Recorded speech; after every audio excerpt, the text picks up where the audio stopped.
काले साय ने इतना कहा ही था कि तभी एक औरत की गुस्से के साथ आवाज सुनाई देती है। तो तू है वो दुष्ट भक्षानर? ये आवाज सुनते ही काला साया तुरंत अपनी नजरें लेफ्ट साइड में करता है और देखता है कि उसके लेफ्ट साइड में ही एक यक्षिणी जितनी ही सुंदर औरत खड़ी हुई थी। यक्षिणी जिस अंदाज में साड़ी पहनती है, उस औरत ने भी उसी अंदाज में लाल रंग की साड़ी पहनी हुई थी। बस उसके सिर पर ताज नहीं था जो कामेश्वरी यक्षिणी के पास था, पर वो दिखने में उतनी ही सुंदर और मनमोहक थी। उसके चेहरे में एक जादू था, एक ऐसा जादू कि अगर कोई भी मर्द उसे देखे तो बस देखते ही रह जाए। उसके माथे पर अर्ध उगते हुए सूरज की प्रतिमा की बिंदी लगी हुई थी। काला साया उस औरत को देखते हुए कहता है, तू सुर सुंदरी यक्षिणी है ना? वो औरत कुछ जवाब नहीं देती है, गुस्से के साथ ही काले साये को घूरते रहती है। काला साया खुद ही बोल पड़ता है, हाँ, तू सुर सुंदरी यक्षिणी ही है। तेरी खूबसूरती को देखकर मैंने तुझे पहचान लिया। बहुत चर्चे सुने थे मैंने तेरी सुंदरता के, आज उस सुंदरता का नजारा भी देख लिया। काला साया उस सुनहरे द्वार से कहीं और नहीं बल्कि यक्षिण लोक पहुंच गया था। वही यक्षिण लोक जहां पर कभी कामेश्वरी यक्षिणी रहा करती थी, जहां की वो महारानी थी, और इस वक्त वो उस महल के अंदर मौजूद था जहां पर सारी यक्षिणियां रहा करती थी। वो 64 कमरे उन्हीं यक्षिणियों के थे। उन कमरों पर अलग अलग तरह की नक्काशी की गई थी और वो नक्काशी इस बात की तरफ इशारा करती थी कि कौन से कमरे में कौन सी यक्षिणी रहा करती थी। सुरसुंदरी यक्षिणी काले साये को गुस्से के साथ घूरते हुए कहती है, तो तू ही है वो दुष्ट जो यक्षिण लोक की यक्षिणियों को गायब कर रहा है? काला साया हंसते हुए कहता है, गायब नहीं कर रहा हूँ, बल्कि मैं तो उन्हें कैद करके पृथ्वी लोक ले जा रहा हूँ। सुरसुंदरी यक्षिणी पूछती है, पृथ्वी लोक ले जा रहा है, पर क्यों? काला साया जवाब देता है, ताकि उनकी मदद से कालगढ़ बना सकूं। आखिर उन्हीं की शक्तियों से तो कालगढ़ बनेगा और फिर पूरे ब्रह्मांड पर मेरा राज होगा। जब काले साये के मुंह से सुरसुंदरी यक्षिणी ये बात सुनती है तो कुछ घबरा सी जाती है। काला साया फिर खुद ही बोल पड़ता है, तू मुझे देखकर इतना हैरान क्यों हो रही है? मैं कोई पहली बार थोड़ी आ रहा हूँ।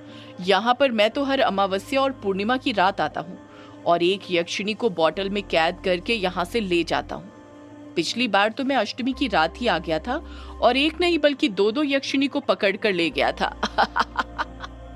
काले साये की डरावनी हंसी महल में गूंजने लग जाती है। सुरसुंदरी यक्षिणी गुस्से के साथ बोलती है, तू उन यक्षिणियों को यहाँ से इसलिए ले जा पाया क्योंकि वो अकेली थी।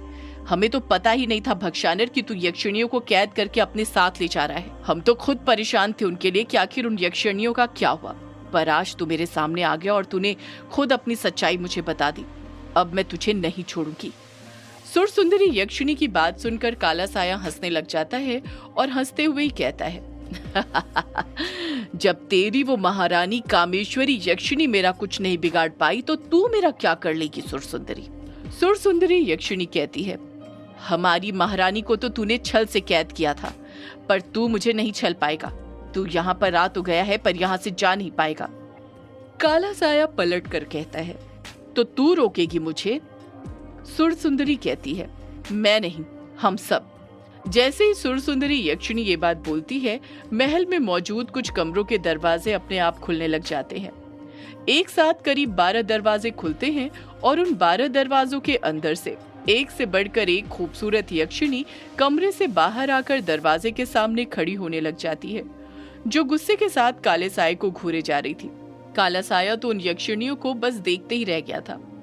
काला साया बारी बारी उन यक्षिणियों को देखते हुए कहता है, मनोहारिणी यक्षिणी, कनकावती यक्षिणी, रति प्रिया यक्षिणी, पद्मिनी यक्षिणी, नटी यक्षिणी, अनुरागनी यक्षिणी और यही बड़बड़ाते हुए काला साया उन यक्षिणियों का नाम लेना छोड़ता है और अगले ही पल उनकी गिनती करते हुए कहता है, 1 2 3 10 11 12 और सुरसुंदरी यक्षिणी, तुझे मिलाकर पूरी 13 यक्षिणी। तुम 13 यक्षिणी की ही तो मुझे जरूरत थी, बाकी की यक्षिणी को तो मैं पहले ही कैद करके पृथ्वी लोक पर ले जा चुका हूँ। सुरसुंदरी यक्षिणी कुछ कहती है उसके पहले ही काला साया कुछ सोचते हुए बोल पड़ता है, पर तुम सारी यक्षिणी आज एक साथ यहाँ पर कैसे? पिछली अमावस्याओं पूर्णिमाओं पर जब मैं आया करता था तब तो हर यक्षिणी अपने कमरे में ही रहा करती थी और मैं बिना किसी आहट के उसे कैद करके अपने साथ ले जाया करता था। सुरसुंदरी यक्षिणी कहती है, क्योंकि आज हम इसी बात पर से पर्दाफाश करना चाहते थे कि आखिर यक्षिणियां गायब कहां पर हो रही हैं भक्षानर। हम उसी की सभा के लिए आज एकत्रित होने वाले थे, पर सभा शुरू होने से पहले ही तू यहाँ पर आ गया। काला साया पलट कर कहता है, ये तो और भी अच्छी बात है कि तुम सब यहीं पर हो। वैसे भी मुझे पहले ही देर हो गई है, एक एक यक्षिणी को पकड़ता तो काफी वक्त हो जाता। अब तुम सब यहाँ पर हो तो सबको एक साथ कैद करके ले जाऊंगा यहाँ से। सुरसुंदरी यक्षिणी कहती है, कौन किसे कैद करता है वो तुझे अभी पता चल जाएगा। इतना कहकर सुरसुंदरी यक्षिणी इशारा करती है और अगले ही पल अलग अलग मंजिल पर जो यक्षिणी दरवाजे के बाहर खड़ी हुई थी वो छलांग लगाते हुए नीचे आ जाती हैं और काले साये को चारों तरफ से घेर लेती हैं। काला साया उन 13 यक्षिणियों से पूरी तरह से घिर चुका था। उसी वक्त भक्षानर वो 2 काली पॉलीथीनें अपने जादू की शक्ति से निकालता है और उनके अंदर जो 13 बोतलें रखी हुई थी उसे जमीन पर रख देता है। वो बोतलें अलग अलग रोशनी के साथ चमक रही थी क्योंकि वो अलग अलग शक्तियों से बनी हुई थी। जब वहां पर मौजूद यक्षिणियों की नजर उन बोतलों पर पड़ती है तो वो घबरा जाती हैं। उनकी आंखों में हल्का सा डर नजर आने लग जाता है। काला साया मुस्कुराहट के साथ कहता है, इन बोतलों के अंदर वही शक्तियां हैं जो तुम्हारी कमजोरी हैं।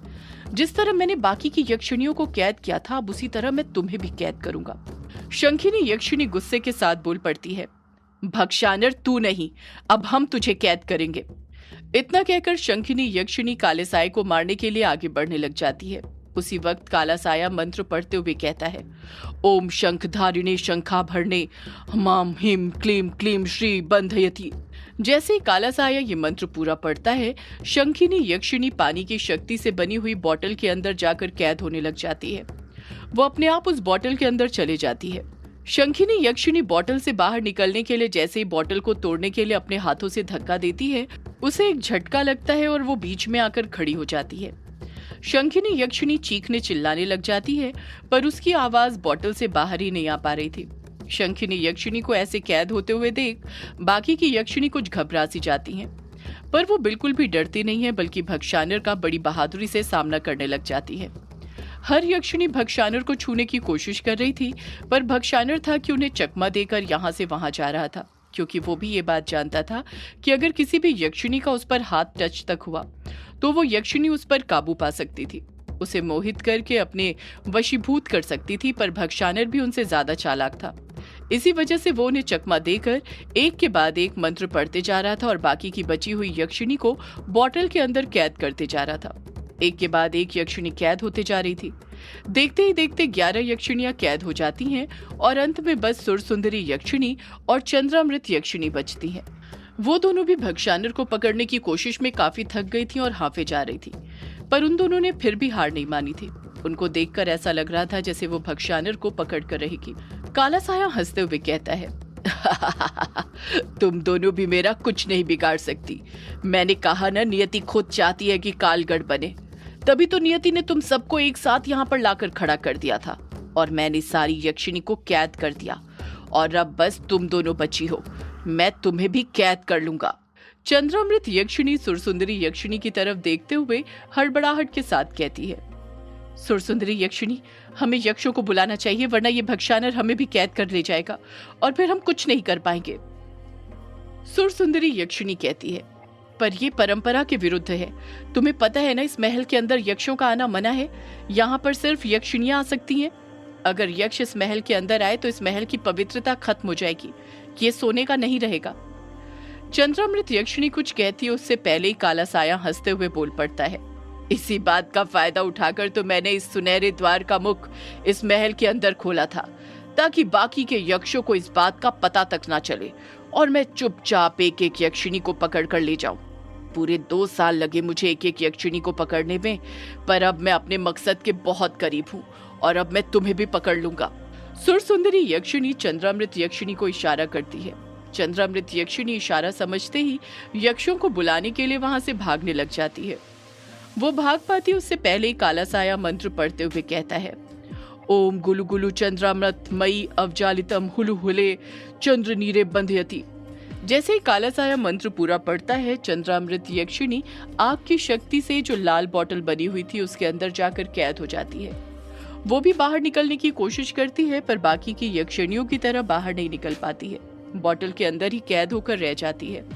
सुर सुंदरी यक्षिणी भी वहां से भागने ही वाली थी कि तभी काला साया फिर एक और मंत्र पढ़ लेता है और मंत्र के खत्म होते ही सुर सुंदरी यक्षिणी भी कैद हो जाती है। सुर सुंदरी यक्षिणी के कैद होते ही काला साया कस-कस कर डरावनी हंसी के साथ हंसने लग जाता है। काले साये ने अपनी शक्तियों से 13 की 13 यक्षिणियों को कैद कर लिया था। एक भी यक्षिणी बची हुई नहीं थी। काला साया अपनी शक्तियों पर घमंड करते हुए बॉटल में कैद हुई 13 यक्षिणियों की तरफ देखते हुए कहता है, मैंने कहा था ना, मेरे सामने कोई नहीं टिक सकता, कोई भी नहीं। कालगढ़ बनाने का जो एक कदम बचा हुआ था उसमें से आधा कदम मैंने तय कर लिया है। अब बाकी का आधा कदम मैं पृथ्वीलोक पर जाकर पूरा करूंगा। आज मैं कालगढ़ बनाकर ही रहूंगा। इतना कहकर काला साया अपनी जादुई शक्ति से उन 13 की 13 बोतलों को एक साथ उठाता है और महल के दरवाजे के पास ही जो सुनहरा द्वार बना हुआ था उसके अंदर कूद जाता है। इस तरफ पृथ्वीलोक पर कामेश्वरी यक्षिणी ग्रेवयार्ड कोठी के सामने साधना में बैठकर महादेव को प्रसन्न करने के लिए एक के बाद एक मंत्र पढ़े जा रही थी। कामेश्वरी यक्षिणी मंत्र पढ़ते हुए कहती है, मंदाकिन्यास्तु यद्वारी सर्व पापहरम शुभम तदिदम कल्पितम देव स्नानार्थम प्रतिगृह्यताम। ग्रेवयार्ड कोठी के चारों तरफ सन्नाटा छाया हुआ था और उस सन्नाटे में बस कामेश्वरी यक्षिणी के मंत्र के जाप करने की ही आवाज सुनाई दे रही थी। कामेश्वरी यक्षिणी महादेव की साधना करने में इतनी खो गई थी कि सब कुछ भूल गई थी। वो बस मंत्र पढ़े जा रही थी। कामेश्वरी यक्षिणी लगातार मंत्र पढ़ ही रही थी कि तभी जमीन में तेज कंपन होना शुरू होने लग जाता है, जैसे कोई भूकंप आ रहा हो। कामेश्वरी यक्षिणी फिर भी नहीं रुकती है, मंत्र पढ़ती रहती है। अगले ही पल जमीन तेजी के साथ हिलने लग जाती है। कंपन के साथ छोटे छोटे पत्थर कंकड़ हवा में ऊपर उठने लग जाते हैं। ग्रेवयार्ड कोठी की मीनारें हिलने लग गई थी, जैसे कोई अदृश्य शक्ति ग्रेवयार्ड कोठी को हिला रही हो। तेजी के साथ हवाएं चलने लग जाती हैं, जैसे कोई तूफान आ रहा हो, और उसी तूफान में ग्रेवयार्ड कोठी पूरी तरह हिलने लग गई थी। देखते ही देखते ग्रेवयार्ड कोठी जमीन के अंदर धंसने लग जाती है। ये देखकर कामेश्वरी यक्षिणी के चेहरे पर हल्की सी खुशी की झलक नजर आने लग जाती है, जैसे वो यही चाहती थी। उसे पहले से ही इस बात का अंदाजा था कि महादेव की साधना करने पर ऐसा ही कुछ होगा, इसलिए उसने पहले ही चैटर्जी और अनुराग का शव बाहर निकाल लिया था ताकि उनका अंतिम संस्कार करके उन्हें मुक्ति दिला सके। देखते ही देखते पूरी ग्रेवयार्ड कोठी जमीन के अंदर धंस जाती है। उस जगह को देखकर ऐसा लग रहा था जैसे वहां पर ग्रेवयार्ड कोठी का कोई वजूद ही ना हो।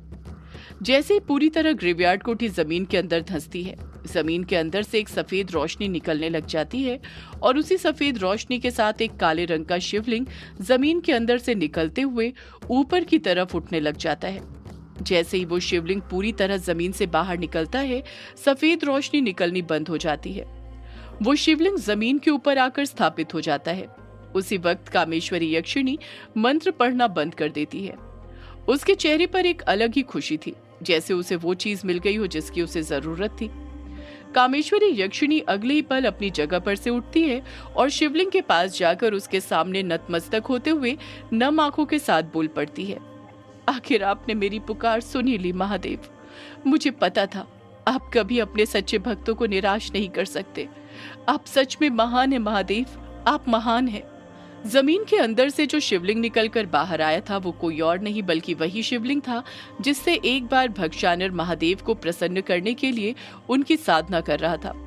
पर मंत्रों का उच्चारण गलत हो जाने के कारण शिवलिंग खंडित हो गया था, जिस कारण वो शक्तियां अपने अंदर खींचने लग गया था और उसी के साथ अपने आप जमीन के अंदर धंस गया था। और फिर बाद में उस जगह पर अंग्रेजों ने ग्रेवयार्ड कोठी बना दी थी। जब कामेश्वरी यक्षिणी अदृश्य कमरे में तलाश कर रही थी तो उसे यही चीज याद आई थी कि जब पहली बार भक्षानर उसे अदृश्य कमरे में लेकर आया था तो उसी ने उसे बताया था कि क्यों अदृश्य कमरे में किसी की शक्ति काम नहीं करती है। उसके पीछे की वजह वो खंडित शिवलिंग था जो ग्रेवयार्ड कोठी की जमीन में ही कहीं दबा हुआ था। पर अब कामेश्वरी यक्षिणी ने अपनी भक्ति से उस शिवलिंग को ढूंढकर बाहर निकाल लिया था। सिर्फ बाहर नहीं निकाला था बल्कि अपनी शक्ति से उस शिवलिंग को पवित्र भी कर दिया था, मंत्रों का सही सही उच्चारण करके। कामेश्वरी यक्षिणी खुशी के साथ कहती है, चैटर्जी के कहने पर मैंने अदृश्य कमरे में किसी भी शक्ति के काम न करने की वजह ढूंढी ली। सिर्फ वजह नहीं ढूंढी बल्कि शिवलिंग को भी पवित्र कर दिया है। अगर ग्रेवयार्ड कोठी जमीन में न धंसती तो मैं अदृश्य कमरे में जाकर देखती कि मेरी शक्तियां काम कर रही हैं या नहीं। कामेश्वरी यक्षिणी एक लंबी आह भरते हुए कहती है, हाँ, अब बस मुझे एक आखिरी काम को अंजाम देना है। उसके बाद अगर महादेव ने इसी तरह मेरा साथ दिया तो मेरी शक्तियां लाल खाल जंगल में भी जरूर काम करने लग जाएंगी। कामेश्वरी यक्षिणी गुस्से के साथ अपनी मुट्ठी भींचते हुए कहती है, तेरे अंत की शुरुआत हो चुकी है भक्षानर। तेरी ग्रेवयार्ड कोठी के अंत के साथ ही मैं आ रही हूँ भक्षानर, मैं आ रही हूँ तेरा अंत करने।